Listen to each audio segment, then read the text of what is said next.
Hello everyone, welcome to DNA coaching classes. Keep learning with DNA coaching classes and we will resolve any query at any time if you have. So today we will solve the exercise of chapter chemical reactions and its equations. तो हम लोग chemical reaction और उसके equation जो है उसके exercise को complete हमने तो जितने भी इसके चैप्टर थे वो कंप्लीट कर चुके हैं। तो हम एक्सरसाइज में आ गए हैं। तो एक्सरसाइज में हम लोग फर्स्ट क्वेश्चन से फिफ्थ क्वेश्चन तक हम लोग एक्सरसाइज के क्वेश्चन को सॉल्व करेंगे। ठीक है, तो आप लोग तैयार हो जाएं कॉपी पेन लेके। ठीक है, एक्सरसाइज हो रही है तो एक्सरसाइज में सारी चीजें आप लोगों को बताई जाएगी। ठीक है, तो चलो स्टार्ट करते हैं। सबसे पहला क्वेश्चन क्या है, हमें सबसे पहले क्वेश्चन में बताना है कि लेड ऑक्साइड, क्या lead oxide PbO lead oxide होता है, जब कार्बन से क्या करता है, रिएक्ट करता है। आप लोग बताइए, जब लेड ऑक्साइड कार्बन से रिएक्ट करेगा तो क्या बनेगा, लेड और कार्बन डाइऑक्साइड। क्या बनेगा, लेड और कार्बन डाइऑक्साइड। तो ध्यान से देखना, यहाँ पे हम साथ साथ में इसको बैलेंस करते भी रहेंगे, ताकि बैलेंस करना भी सीखते रहेंगे, ताकि हमें क्या हो, एक्सरसाइज होती रहे हमारे बैलेंस करने की भी। ठीक है, तो साथ में देखते हैं पहले, लेड ऑक्साइड जब कार्बन से रिएक्ट करेगा तो क्या बनेगा, लेड बनेगा और कार्बन डाइऑक्साइड। तो यहाँ पे देखो ऑक्सीजन कितना है, 2 है, यहाँ पे एक ही, अब 2 हो गया, लेकिन लेड कितना हो गया, 2। तो इस तरीके से हमारा क्या हो गया, बैलेंस हो गया। हमारा इक्वेशन तो बैलेंस हो गया, बट हमें बताना क्या है इसमें, हमें ये बताना है इसमें ऑक्सीडेशन कहाँ पे हो रहा है और रिडक्शन कहाँ पे हो रहा है, या ऑप्शन दिए हुए हैं कि हमारा लेड ऑक्सीडाइज्ड हो रहा है या रिड्यूस्ड हो रहा है, यानी लेड हमारा ऑक्सीडाइज्ड हो रहा है या रिड्यूस्ड हो रहा है, हमारा कार्बन डाइऑक्साइड ऑक्सीडाइज हो रहा है या रिड्यूस हो रहा है। चलो बताते हैं। तो जैसे कि आप लोग को बताया गया था, ऑक्सीडाइज होना मतलब क्या होता है, उसके साथ ऑक्सीजन को जुड़ जाना है। आफ्टर द रिएक्शन क्या होगा, ऑक्सीजन उस कंपाउंड के साथ ऐड हो जाएगा। और रिड्यूस्ड क्या होता है, आफ्टर द रिएक्शन ऑक्सीजन उसके साथ हट जाएगा, उसके उस पर से हट जाएगा। ठीक है, वहां से ऑक्सीजन क्या होगा, निकल जाएगा। तो ऐसा देखते हैं कहाँ पे हो रहा है। अगर हम लेड को देखें तो लेड के पास पहले ऑक्सीजन था, बाद में ऑक्सीजन नहीं रहा, तो ये क्या हो गया, रिड्यूस्ड हो गया। क्या हो गया, रिड्यूस्ड। हम क्या बोलेंगे यहाँ पे, लेड इज रिड्यूस्ड।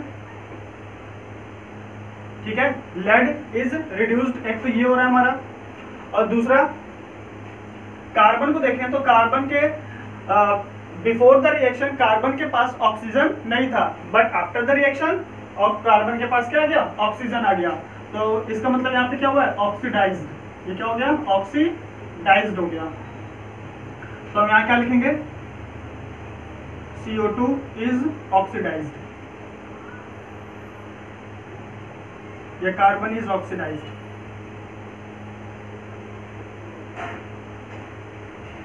ठीक है, तो इस तरीके से हम ये लिखेंगे। ठीक है, नोट कर लीजिए।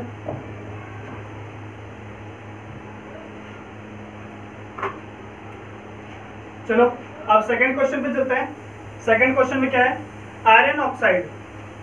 क्या हमारा सेकंड क्वेश्चन में बताना है कि आयरन ऑक्साइड, जब हमारा आयरन ऑक्साइड एल्युमिनियम से रिएक्ट करेगा, किसके साथ, एल्युमिनियम के साथ। आयरन ऑक्साइड Fe2O3 जब एल्युमिनियम से क्या करेगा, रिएक्ट करेगा, जब एल्युमिनियम से क्या करेगा, रिएक्ट करेगा, तो क्या बनेगा, आप लोग बताइए। एल्युमिनियम ऑक्साइड क्या बनेगा, एल्युमिनियम ऑक्साइड, और आयरन अलग हो जाएगा। देखो कभी भी क्या होता है, जो मोर रिएक्टिव होता है, यानी जो मोर रिएक्टिव होता है वही रिएक्ट कर जाता है। ठीक है, उसी के साथ रिएक्शन होता है। जो कंपाउंड या जो मेटल ज्यादा रिएक्टिव होगा, मतलब उसके साथ ही क्या होगा, हमारा जो ऑक्सीजन है उसी के साथ ऐड हो जाता है। ठीक है, तो यहाँ पे ध्यान से देखो, क्या ये बैलेंस इक्वेशन है कि नहीं, पहले से देखो आप लोग। तो यहाँ पे 2 एल्युमिनियम चाहिए और यहाँ पे 3 है, यहाँ पे 2 आयरन चाहिए। इस तरीके से क्या होगी ये हमारा, इस तरीके से बैलेंस भी हो गया। तो जब भी हमारा आयरन ऑक्साइड एल्युमिनियम से रिएक्ट करेगा तो क्या बनेगा, एल्युमिनियम ऑक्साइड और आयरन मेटल भी साथ में निकलेगा। तो नोट कर लीजिए इसे।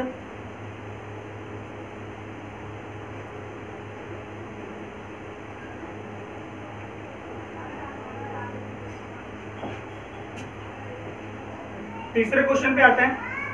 तीसरा क्वेश्चन क्या बोलता है, जब हम लोग आयरन के फिलिंग पर जब हम लोग डाइल्यूट हाइड्रोक्लोरिक एसिड क्या करेंगे, उसके अंदर डालेंगे तो क्या होगा। देखो आयरन में हमने क्या किया, डाइल्यूट HCl मिला। तो आप लोग जानते हो, जब भी आगे आप लोग पढ़ोगे, जब भी हम मेटल को किसी एसिड के साथ रिएक्शन कराते हैं, जब भी हम लोग मेटल को एसिड के साथ रिएक्शन कराते हैं तो हाइड्रोजन गैस क्या होती है, इवॉल्व होती है। तो यहाँ पे क्या हो जाएगा, हमारा बनेगा क्या, हाइड्रोजन गैस तो हमारे यहाँ से इवॉल्व हो गई साथ में, और साथ में जब हाइड्रोजन गैस इवॉल्व होगा तो हमारा क्या निकलेगा, आयरन क्लोराइड। क्या निकलेगा, आयरन क्लोराइड, FeCl2। तो ध्यान से देखो, हमारे पास क्या ये इक्वेशन बैलेंस है कि नहीं, बैलेंस नहीं है, हम यहाँ पे 2 ऐड कर देंगे। अब देखो आयरन भी हमारे पास एक ही है, क्लोरीन भी 2 हो गया, हाइड्रोजन कितना हो गया, 2 हो गया। इस तरीके से ये हमारा इक्वेशन क्या हो गया, बैलेंस हो गया। नोट कर लीजिए।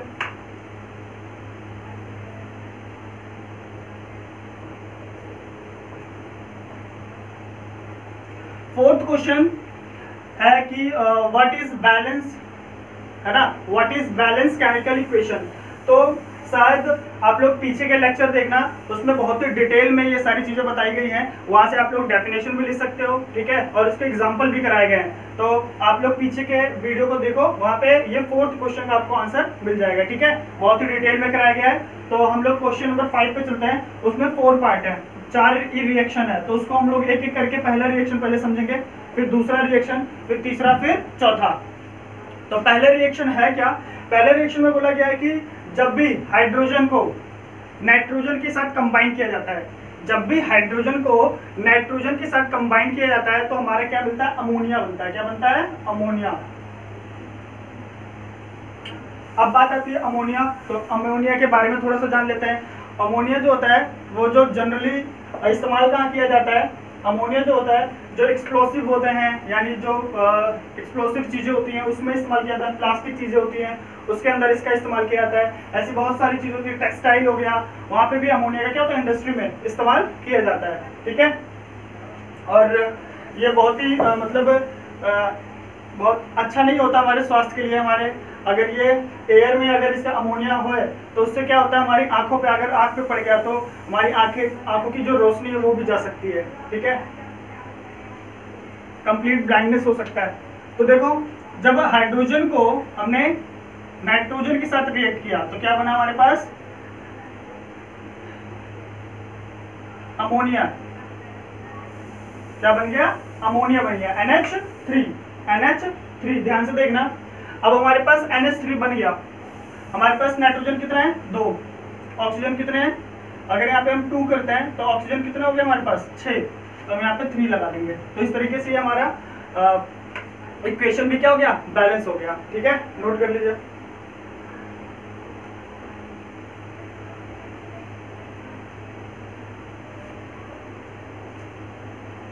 अब हम क्या करेंगे, हाइड्रोजन सल्फाइड को, when the hydrogen sulphide burn in air, जब हाइड्रोजन सल्फाइड को हम एयर में, हवा में जब इसको बर्न करते हैं यानी जलाएंगे, तो H2S बर्न विथ एयर, जब हवा की उपस्थिति में उसको जलाया जाएगा तो क्या बनेगा, हमारा एक वाटर बनता है और SO2 सल्फर डाइऑक्साइड बनता है, ठीक है। तो ध्यान से देखो, क्या ये इक्वेशन हमारा बैलेंस है कि नहीं, पहले हम इसे क्या करेंगे, बैलेंस करेंगे, ठीक है। अब ध्यान से देखो, तो बैलेंस करते इसे, यहाँ पे हमने 2 किया तो सल्फर भी हमारा 2 होना चाहिए, हाइड्रोजन कितना हो गया, 4, तो यहाँ पे अगर 2 कर देंगे तो हमारा ये भी क्या हो गया, 4 हो गया, हाइड्रोजन भी, ठीक है। और यहाँ पे ऑक्सीजन 2, और यहाँ पे ऑक्सीजन कितना हो गया, 2, 4, तो यानी 6 हो गया, तो यहाँ पे हम क्या कर देंगे, 3 कर देंगे। तो इस तरीके से हमारा इक्वेशन क्या हो गया, बैलेंस भी हो गया। नोट कर लीजिए आप लोग।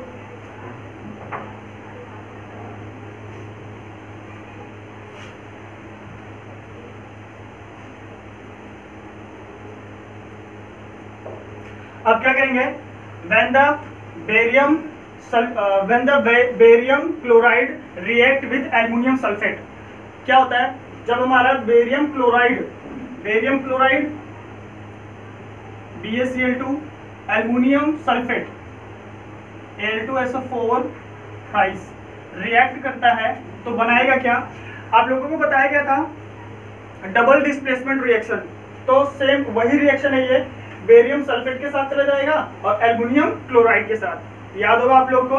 तो इस तरीके से बनेगा क्या? Aluminium chloride plus barium sulphate, SO4, aluminium chloride और बेरियम सल्फेट। अब इसे में क्या करना है? बैलेंस करना है। तो बैलेंस करते हैं इसे।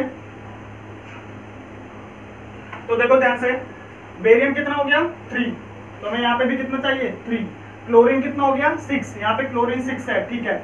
हमें एल्युमिनियम कितना चाहिए 2, तो एल्युमिनियम भी हमारे यहाँ पे 2 है। नोट कर लीजिए, बैलेंस हो गया इक्वेशन। लास्ट इक्वेशन है और यहाँ पे ध्यान देना, ये क्या होता है? बेरियम सल्फेट प्रेसिपिटेट हो जाता है, यानी वो क्या होता है? सेटल डाउन हो जाता है बेस में, यानी जब कंटेनर होता है उसके नीचे अवक्षेपित हो जाता है, प्रेसिपिटेट हो जाता है, ठीक है।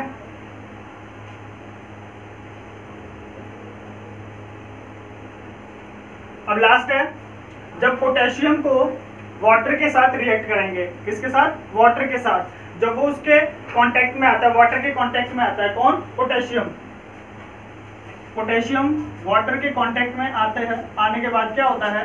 वो पोटेशियम हाइड्रोक्साइड और हाइड्रोजन गैस क्या करता है? रिलीज करता है। क्या रिलीज करता है? हाइड्रोजन गैस रिलीज करेगा। तो ध्यान से देखो, ये बैलेंस करना है इसे। तो क्या करेंगे? 2 लेते हैं, तो यहाँ पे हो गया 2, ऑक्सीजन कितना हो गया 2, हाइड्रोजन 2, और यहाँ पे 4, हाइड्रोजन 4 हो गया। तो इस तरीके से यहाँ पे 2 2 हमारा 4 हो गया, यहाँ पे भी 2 और 2 4 हो गया। ऑक्सीजन 2 हो गया, यहाँ पे भी ऑक्सीजन 2 हो गया, और पोटेशियम 2 हो गया, और यहाँ पे पोटेशियम कितना है 2 है। तो इस तरीके से 5 क्वेश्चन के जो 4 अलग अलग क्वेश्चन थे, ABC करके CD करके, ये सारे कंप्लीट होते हैं। और आप लोगों को इस तरह के इक्वेशन को याद भी रखना है कि इक्वेशन रिएक्शन करने के बाद क्या बनते हैं, ठीक है। तो आज का लेक्चर यहीं पे समाप्त होता है। तो अगर आपको कोई डाउट हो किसी भी रिएक्शन में तो कमेंट जरूर कीजिए, और अगर कोई समस्या हो तो जरूर टच में रहिए और उसको रिजॉल्व किया जाएगा। तो आज के लिए इतना ही। प्लीज़ चैनल को सब्सक्राइब कीजिए, लाइक कीजिए, शेयर कीजिए। Thank you.